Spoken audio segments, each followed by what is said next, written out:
This is Garis, masculist MGTOW flyers, that is 2-3-page essays on the themes of masculism and MGTOW, written by and read aloud by Prof. Dr. Hugo de Garis. This is flyer number 529, part 2, entitled "A Gender-Based Civil War is Brewing." Continuing straight on.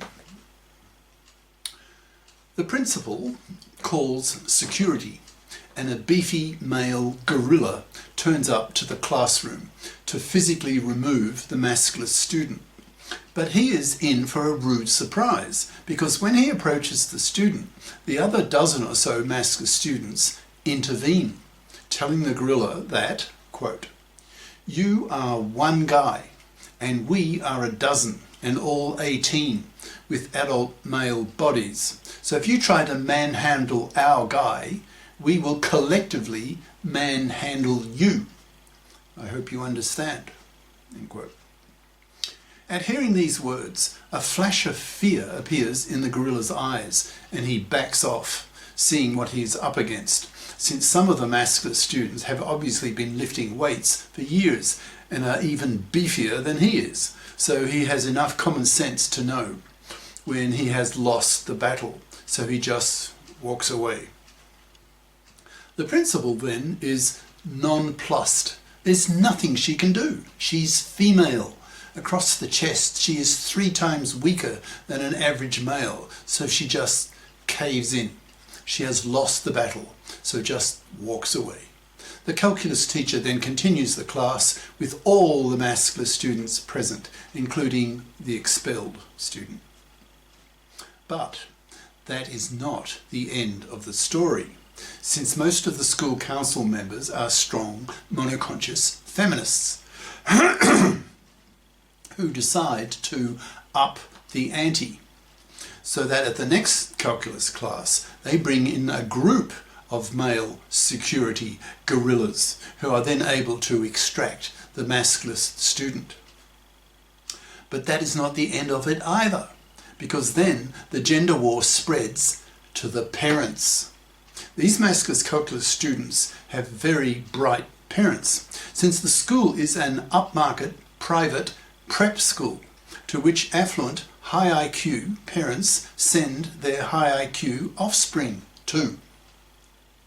The dozen masculist calculus students then complain bitterly, angrily, hatefully to their parents that a massive injustice is being committed, and that this is a war between feminism and masculism, and between feminazi PC bullshit on the one hand and science and math on the other. The father of the student is also very smart, very, very smart. In fact, a university professor with a very sharp tongue and pen, who is then galvanized into action. He writes a stinging letter to the parents of the dozen masculist students and forms a masculist parent committee that then calls upon the media and lawyers to sue the school back into the Stone Age. The ferocity of this parental masculist attack is so severe that the school council cringes, thinking, quote, "Jesus Christ, what hornet's nest have we disturbed here? Where did all this enormous hatred and energy come from? Why are these masculist parents so enraged at the expulsion of one student who was impudent to a teacher?" End quote. This masculist parent committee then writes media pieces that are distributed to the local media, which alerts them to a visually interesting confrontation between the masculist calculus students and the team of gorilla security men.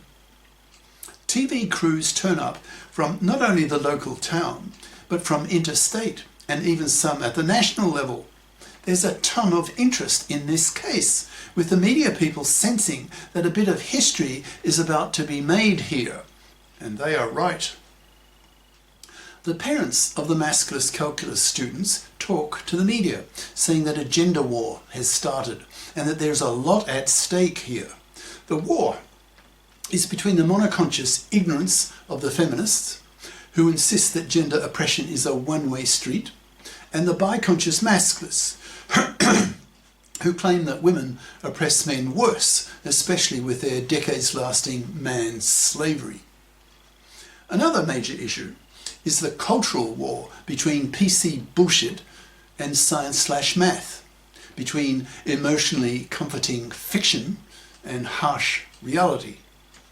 The father of the student says that women will just have to come to terms with the scientifically verified reality that women are dumber than men and have 10% smaller brains. Google it, he says to the reporters.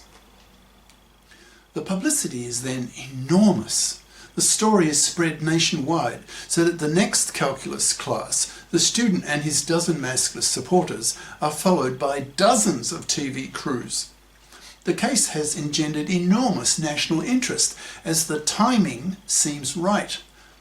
That a massive masculist rebellion against monoconscious feminazi misandry is in the air, and that history is being made with this case, rather like the monkey trial in 1925 that pitched Darwinian evolution against Christian creationism, that made the Christians look like, quote, "Do they have a hole in their heads or their heads in a hole?" Unquote. What then followed was a rash of editorials on the issue in many of the national newspapers and TV talk shows. The student and his father were interviewed many times, making them national celebrities. This in turn brought many rabid, monoconscious feminists out of the woodwork, who started making statements similar to the original remark by the calculus teacher that it was the patriarchy that caused the lack of world-class female mathematicians. Inspired by the huge publicity obtained by the student and his father, umpteen other masculist students in dozens of high schools around the country rebelled in a similar manner, thus shifting the power balance between the feminists and the masculists in schools and universities. After this gender war, this national civil war, the feminists knew that their 6-decade-long monopoly over gender politics was well and truly over. They were forced to accept the presence of the masculists, even though they didn't like the situation. They knew that if they objected publicly, then they would have their fucking heads bitten off by extremely angry and hateful masculists who had no patience with such feminazi bitchery, given that women oppress men worse with women's decades-lasting gender crimes against men.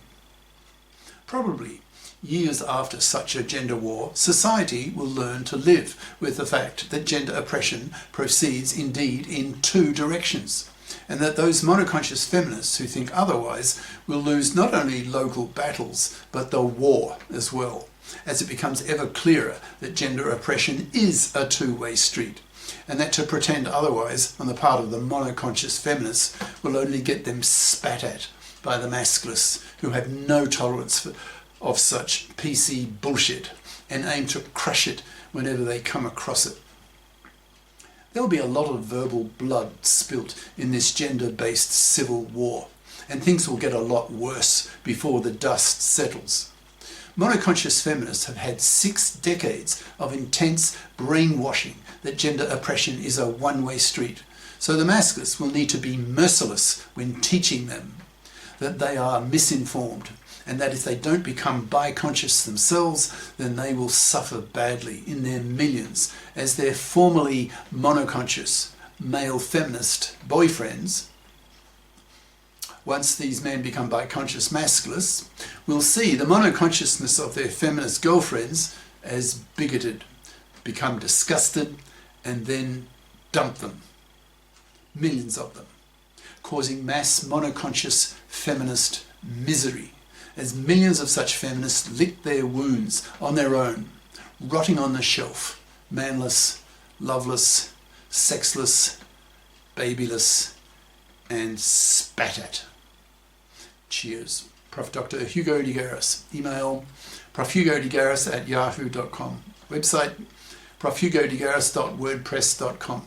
Author of the book Masculism, Men's Rebellion Against Being Manslaves to Women, and e-textbook of 520 plus masculist flyers for men's studies courses, freely downloadable in Microsoft Word format from my website. Ciao.